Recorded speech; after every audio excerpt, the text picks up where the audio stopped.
그런데 그 다음으로 낳은 둘째 아들의 이름은 아벨이에요. 자, 여러분 이 지점에서 당혹감이 발생합니다. 왜냐하면 아벨이라는 이름의 뜻이 허무, 공허라는 뜻이에요. 여러분 전도서에서 헛되고 헛되니 할 때 그 말이 아벨, 하벨, 헤벨이란 말이에요. 자, 여러분 둘째 아들의 이름에는 그 어떤 기대도 감격도 기쁨도 없습니다. 첫 아들의 이름과 반대되죠. 자, 두 아들의 이름을 이어서 생각해 보면 아담과 하와가 어떤 생각을 했는지 알 수 있어요.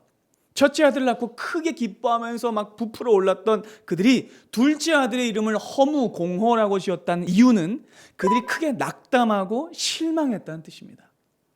자, 여러분 아담과 하와는 가인을 낳고 뭘 기대했을까요? 분명 이 아이가 메시아가 될 줄 알았던 거예요. 기다려주세요. 산자의 어머니가 드디어 아들을 낳았으니 당장에 하나님이 약속하신 일이 일어나고 구원이 완성될 거라고 믿었던 겁니다. 그들은 가인이 구원자가 될 줄 알았어요. 이 아이가 잉태된 이후로 곧바로 죄가 정복되고 뱀의 머리가 밟히며 자신들의 낙원으로 돌아갈 줄 알았던 거죠. 하지만 여러분 이상합니다. 아이를 낳고 아이가 자라는데도 별다른 일이 일어나지 않아요. 꼴이 이상합니다. 하나님의 구원은 멀어 보이고 약속은 흐려져요. 결국 그들은요 낙심해서 둘째 아들의 이름을 이렇게 지은 거예요. 아벨. 무슨 뜻입니까? 뭐야 이게? 허무해.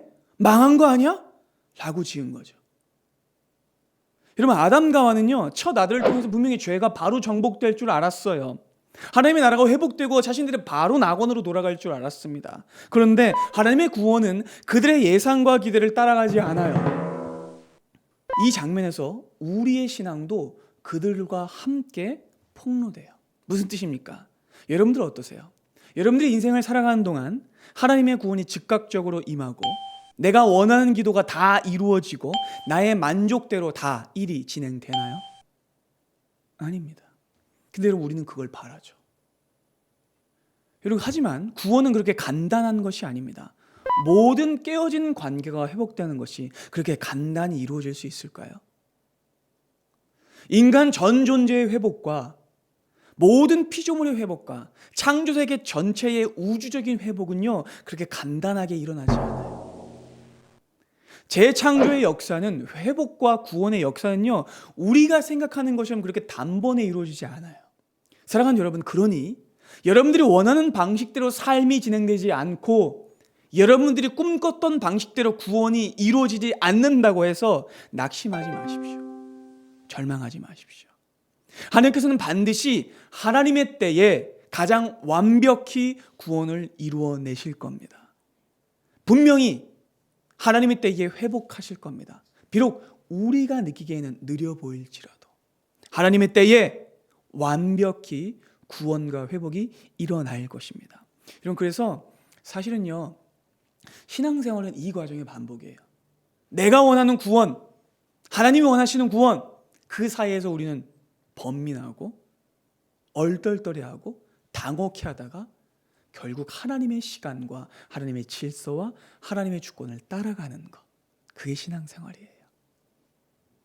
그러니까 여러분 하나님을 그저 신뢰하십시오. 하나님의 뜻은요 여러분들의 계획보다 큽니다. 하나님의 뜻은 여러분들의 판단보다 큽니다. 심지어 하나님의 뜻은 여러분들의 실패보다 커요. 작은 실패에 세상 끝난 것처럼 힘들어하지 마십시오. 하나님이 구원을 이루십니다.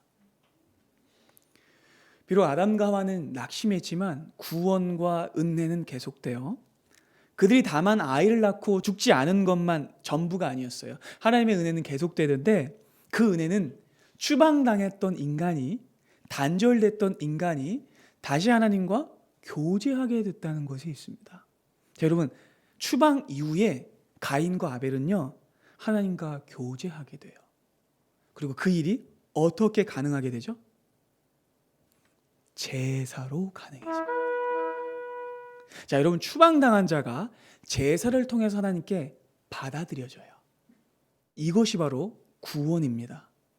하나님 앞에서 추방당하고 단절됐던 인간이 제사를 통해 하나님 앞에 나아가고 하나님과 교제하게 되는 것이 구원의 근본입니다.